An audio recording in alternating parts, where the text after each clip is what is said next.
में आप सभी का स्वागत है। आज हम शरीर की पवित्रता और साफ सफाई पर हम चर्चा करेंगे।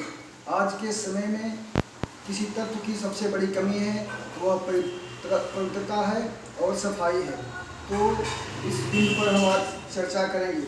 शरीर की बाहरी सफाई और आंतरिक सफाई दोनों होनी चाहिए। शरीर की बाहरी सफाई हम सुबह व्यायाम के बाद स्नान आदि करके तौलिए से शरीर को पोंछ करके हम उसकी बाहरी सफाई कर सकते हैं। इतना ही नहीं, शरीर की सफाई नाखून और मल मूत्र त्याग करने के बाद उनको शीतल जल से धो करके उसकी सफाई की जाती है। सफाई का बहुत महत्व है। मशीनों की ओवरऑलिंग समय से होती रहती है, तो मशीनें निरंतर अच्छी तरह से चलती रहती है। उसी तरह से हमारा शरीर है।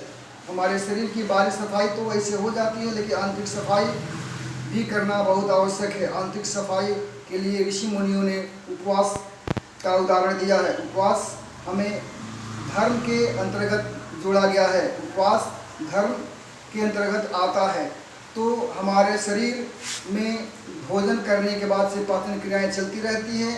इस क्रम में रक्त बनता है, लेकिन इसके साथ साथ शरीर में बहुत ही मल इकट्ठा होता है, जिसे समय समय पर निकलना बहुत ज़रूरी होता है। भगवान ने हमारे शरीर की संरचना इस तरह से किया है कि यदि हम प्रकृति के हिसाब से यदि रहें तो हमारा शरीर स्वाभाविक रूप से शरीर के संचित मल को बाहर निकालता रहेगा।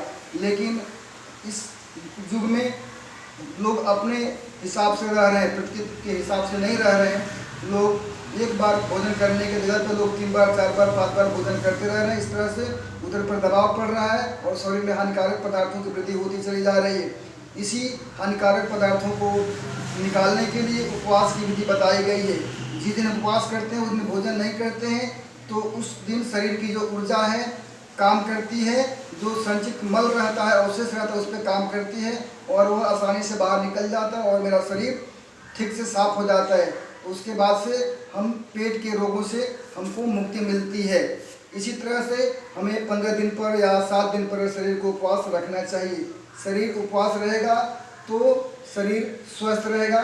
इसीलिए हम यही चाहेंगे कि सबको 15 दिन पर एक दिन व्रत रहना चाहिए। इससे शरीर की आंतरिक सफाई हो जाती है, और जब शरीर की आंतरिक सफाई हो जाएगी, बाहरी सफाई हो जाएगी, तो शरीर पवित्र हो जाएगा।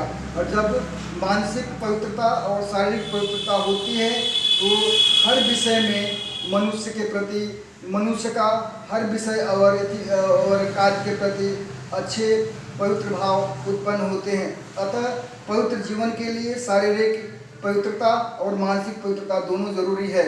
धन्यवाद।